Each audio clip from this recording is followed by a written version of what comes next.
Bienvenidos y bienvenidas a Ciencia en Off, el podcast de ciencia para la innovación del Consorcio Sur Subantártico, Ciencia 2030. Comenzamos escuchando el agua porque hoy la invitación es a sumergirnos en el mundo de la limnología. Hoy en Ciencia en Off conversamos con el profesor Luciano Caputo Galarce, estudioso de las características físicas, químicas y biológicas de los ecosistemas de agua dulce.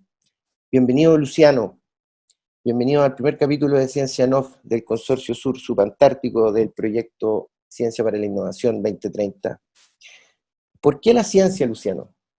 A ver, ¿por qué la ciencia? Porque es la forma en que nosotros, dentro de las muchas que tenemos de aproximarnos a conocer la realidad, no objetiva, subjetiva que nos rodea.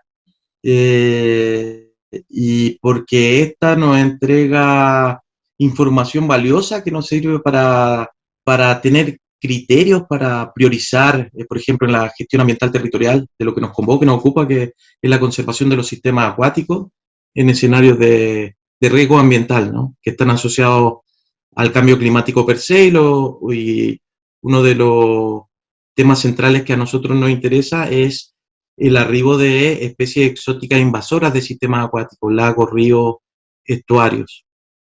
Entonces la ciencia nos sirve, o el conocimiento que se ha adquirido en el tiempo sobre la biología de las especies es importante, y también por otro lado el conocimiento que tenemos sobre el estado de conservación de nuestras masas de agua, tanto en calidad, cantidad, y también sobre los componentes bióticos que habitan en ella.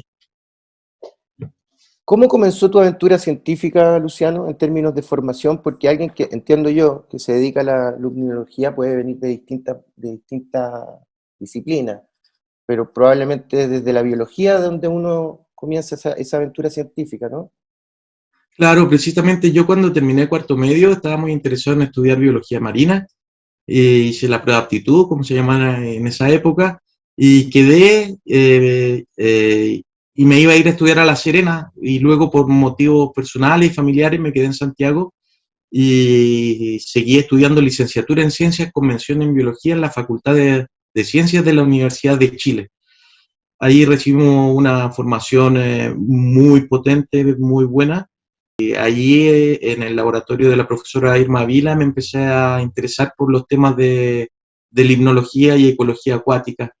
Un poco eso fueron mis incursiones y acercamientos al estudio de los lagos y los ríos, sin embargo de manera incipiente, porque bueno, no estaba con otro interés en ese momento, pero luego tuve la posibilidad de viajar a España, a hacer un intercambio en la Universidad de Barcelona, en el Departamento de Ecología, que fue dirigido por Ramón Margalef, un ecólogo, un limnólogo catalán muy importante en el mundo por sus contribuciones.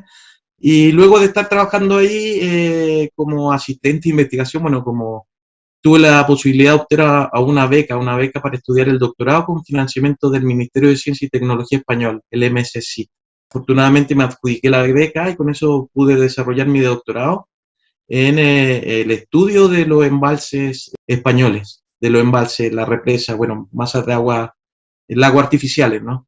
Y para mí resultó muy interesante porque, claro, en Chile existen múltiples lagos, ríos, es como la meca para los ecólogos acuáticos y los limnólogos, y la experiencia ibérica y española en particular pues está muy asociada a la construcción de embalses para reservas de agua.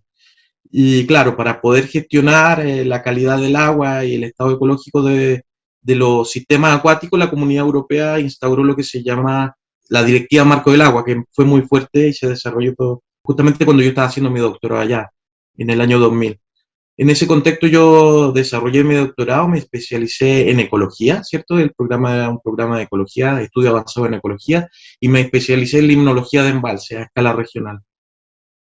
Esos fueron como mis comienzos, mis pasos y cómo yo llegué a la limnología. Terminé la tesis doctoral, luego volví a Chile, estuve trabajando de autónomo, y luego surgieron las becas de postdoctorado del ex CONICET, ¿cierto? La ANID.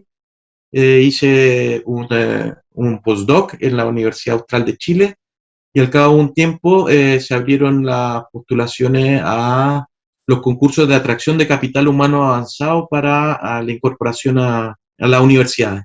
Y ahí postulamos un grupo de investigadores todos ellos relacionados con el mundo del agua, ecotoxicólogo, modelador y yo como ecólogo y limnólogo. Y desde el 2011 a la fecha trabajo como académico e investigador del Instituto de Ciencias Marinas y Limnológicas. Así que ha sido bien interesante. Estamos conversando con Luciano Caputo, profesor de la Universidad Austral de Chile, en este primer capítulo de Ciencia en Off. Luciano, para ir cerrando, ¿qué significa el agua para ti? Y una pequeña reflexión respecto del futuro y cómo la ciencia puede ayudarnos a no quedarnos secos, ¿no? Bueno, el agua, para mí el agua es un elemento de la naturaleza fundamental, como todos los otros, es un bien común y es un elemento fundamental para que se desarrolle y se exprese la vida. Por lo tanto, poder estudiar el agua y sus distintas manifestaciones y relaciones con lo vivo es algo muy apasionante. Y respecto al cuidado del agua y de los ecosistemas acuáticos, en estos escenarios de crisis climática y ecológica en la que nos encontramos es fundamental. Nosotros somos unos 70% de agua. Sin agua no podemos vivir.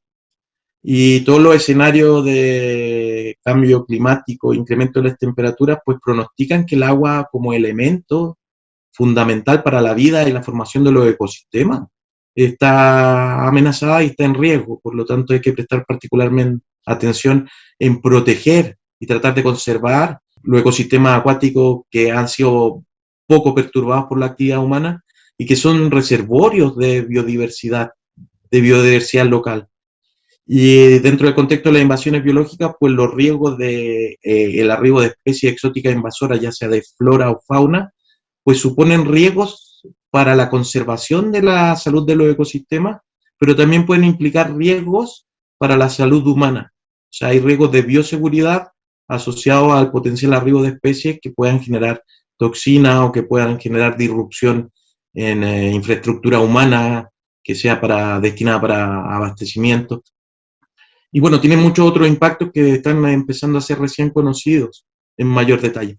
Entonces, el agua es lo más fundamental que posibilita la vida, ¿cierto?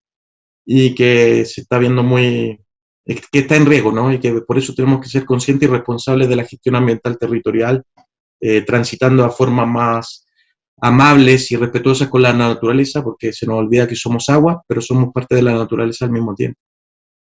Sí, sin duda. Muchas gracias, Luciano, por tu tiempo, por haber compartido nosotros en este primer capítulo de Ciencia en Off, el podcast de Ciencia 2030 del Consorcio Sur Subantártico.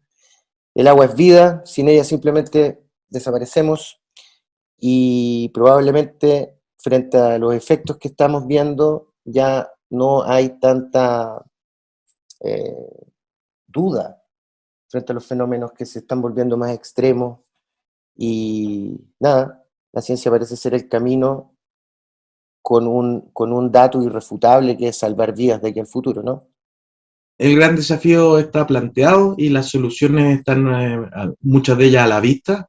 Creo que hay que trabajar de forma colaborativa y con altura de miras y que, bueno, hay que promover la gestión ambiental territorial y en la gestión de los ecosistemas acuáticos y el cuidado del agua. La gestión integrada de cuencas debería ser a lo que deberíamos avanzar y transitar rápidamente en el escenario de la nueva constitución que estamos escribiendo. Muy bien, Luciano, te lo agradezco mucho. Vale, Fernando, muchas gracias. Hasta una próxima. Hasta luego. Chao, chao. Esto fue Ciencia en Off, el podcast presentado por Ciencia para la Innovación del Consorcio Sur Subantártico, Ciencia 2030. En una próxima entrega seguiremos conociendo a los investigadores del territorio sur subantártico de Chile, en el que continuaremos nuestra conversación acerca de los desafíos de la ciencia para la nueva década. Visítanos en www.ciencia2030.cl.